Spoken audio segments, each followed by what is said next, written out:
in parts of the country and the mayhem currently underway in Sondu.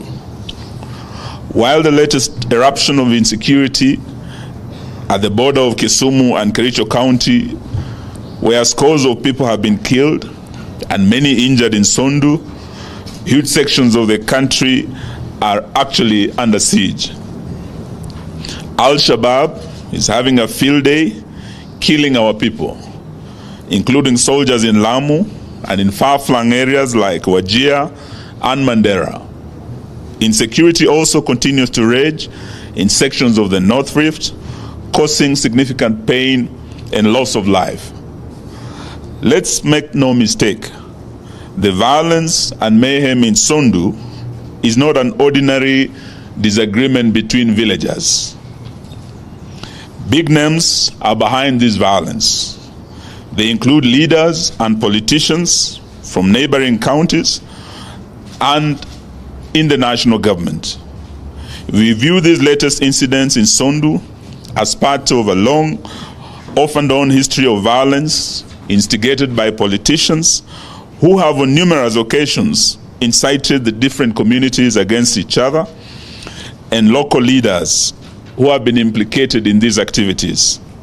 The apparent bias, indifference, and helplessness of security officers in the area, as violence has raged on, clearly indicate that big names are behind the fighting and the mayhem in Sondu. In particular, we are demanding investigations to be carried out against individuals who have been implicated as sponsors of the violence, who include the Kericho County Governor, Dr. Eric Mutai. These leaders must abandon the expansionist tendency through which they are seeking to extend the boundary of Kericho County with a view of claiming Sondu town. We are convinced that this violence is being sponsored by local politicians who have set their claim on part of Kisumu County during the envisaged boundary review that is coming soon. We strongly condemn the senseless murders prevailing in Sondu. We are also concerned over the mistrust that this violence is breeding between residents that is now taking a political dimension. We wish to assure the innocent residents of Sondu from either side of the border that we are in solidarity with them. We urge the residents to put down their arms and to embrace each other as brothers and sisters who have lived alongside each other for years. We are also appealing to the residents to resist and reject those inciting them to acts of violence and lawlessness that brings no value to the actors and the victims. We are calling on the government to immediately bring the violence to an end and to provide round-the-clock security to the residents of this area. The people behind this violence and mayhem must be identified, arrested, and made to account for their actions. We are concerned over the negative impact of this violence on livelihoods and economic activities in the area. Consequently, we are asking the government to provide support to the families that have been affected by this violence. Such support should include footing the medical bills for those who have sought treatment and helping with burials of those who have lost their dear ones. Beyond Sondu, we are concerned over the increase in terrorist activities in parts of the coast, particularly Lamu, in northeastern. Just about 2 weeks ago, several KDF soldiers aboard a Kenya Air Force chopper died in a crash within the terror-prone Boni Forest in Lamu. We believe this was an Al-Shabaab attack. Attacks by Al-Shabaab militants have become commonplace in Mandera and other parts of northern Kenya, with victims being police officers, teachers, farmers, ordinary residents going about their daily routines. We must never forget that the government has so far failed to address various incidents of insecurity in the North Rift counties of Baringo, Elgeyo Marakwet, and Laikipia. In these places, armed groups, bandits, and cattle rustlers continue to conduct raids on neighboring communities, destroy property, and cause massive displacement of people. These attacks are unacceptable and must come to an end. They paint a picture of a nation that is losing the battle to gangs and terrorists. We therefore find it strange, while the country is clearly grappling with internal security problems, the Ruto administration is taking 1,000 police officers to Haiti to fight a war that is not of our own, on a territory that is far away, over 12,000 kilometers from Kenya. We cannot send 1,000 of our young men and women in uniform in harm's way over 12,000 kilometers away without the people of Kenya, through their elected representatives in parliament, having a say as to whether this is in our national strategic security interest or it's motivated by other interests. In this regard, we call upon Parliament to immediately summon the CS of Interior, now that his defense counterpart appeared before the Senate yesterday, and he actually ducked this question. He passed the buck to his Interior counterpart. We want him to explain to Parliament, and by extension the nation, the following issues. One, why are we sending our officers to Haiti to protect Haitians while the security situation at home is deteriorating and they are unable to protect lives and property of Kenyans in Sondu, in the North Rift, in Northeastern, in Lamu, and at the coast against gangs, cattle rustlers, bandits, and the resurgent Al-Shabaab terrorists who are slaughtering Kenyans day and night?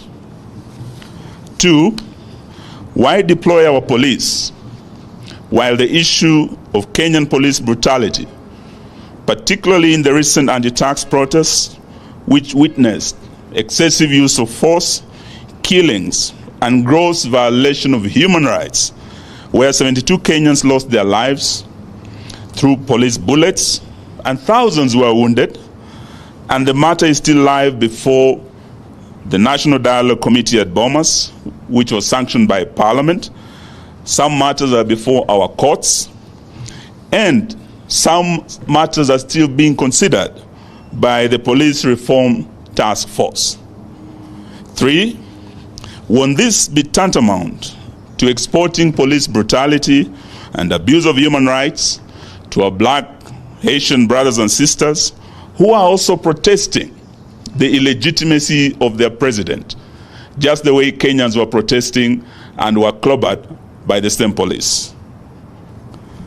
Four, Kenya has an impeccable liberation and Pan-Africanist credentials and ties to the liberation movements in the Caribbean and all over the world. Wouldn't sending our officers to Haiti, not at the request of our black Haitian brothers and sisters, but at the request of their president, whose legitimacy has been questioned by his people? Wouldn't sending officers to Haiti taint our Pan-Africanist ties to the Caribbean? Whose heroes, some of them, when you walk on the streets of Nairobi, we have our roads named after them: Garvey, Du Bois, Makonnen, Padmore. All these were Caribbean leaders who, with our founding fathers, through the liberation movement, had ties. And now we are going to fight other people's wars. Five, are our police, most of whom can't speak French or Creole, which is the local language there, well prepared to undertake this high-risk mission in a completely different terrain? Are they properly prepared to go on this mission? Or is Ruto ready to sacrifice the innocent blood of Kenyans for American dollars or for international recognition? These are questions Kenyans are asking.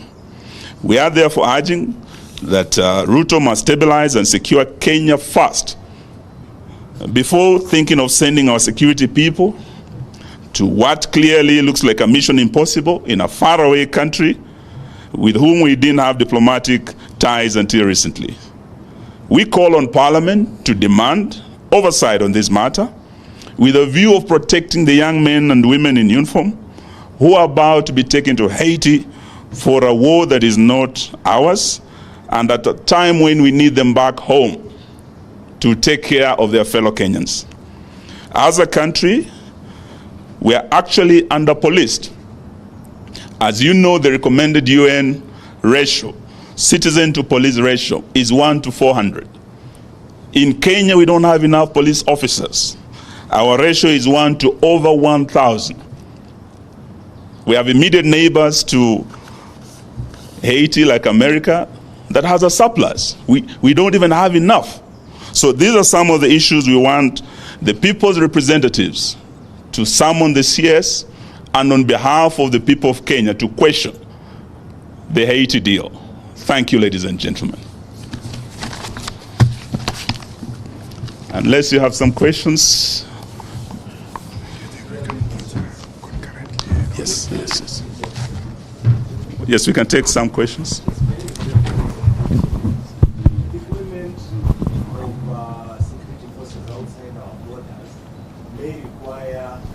The Parliament approval. Is it your position that your members in Parliament will be opposing this when it comes before the House?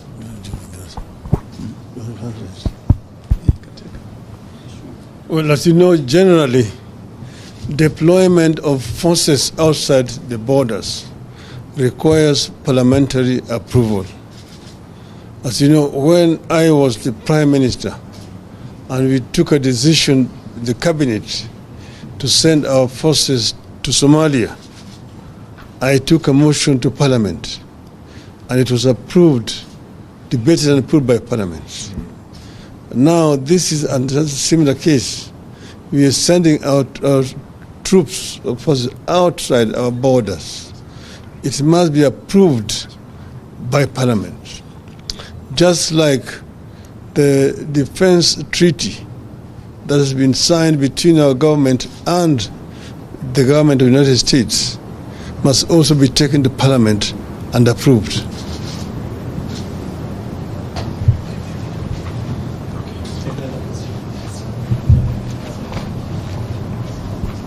Thank you so much, Seth Olale, Citizen TV. Do you think the latest concerns in regards to insecurity is going to have a negative impact or even derail the national dialogue? Well, the insecurity in the country is a matter of great national concern to everybody. We cannot just sit and watch as innocent Kenyans are being butchered in their homes. You've seen what is happening there in Sondu. Houses being touched, people being burnt inside their homes. This is something that is horrible. And you have not even seen a statement coming from the government. What we are doing here, we are demanding that the government should come clear and make a statement. And even a minister in charge of internal security would have gone to the scene to go and see what is happening. The fact that they are all silent and business as usual tells you that there's something that they know that other Kenyans don't know.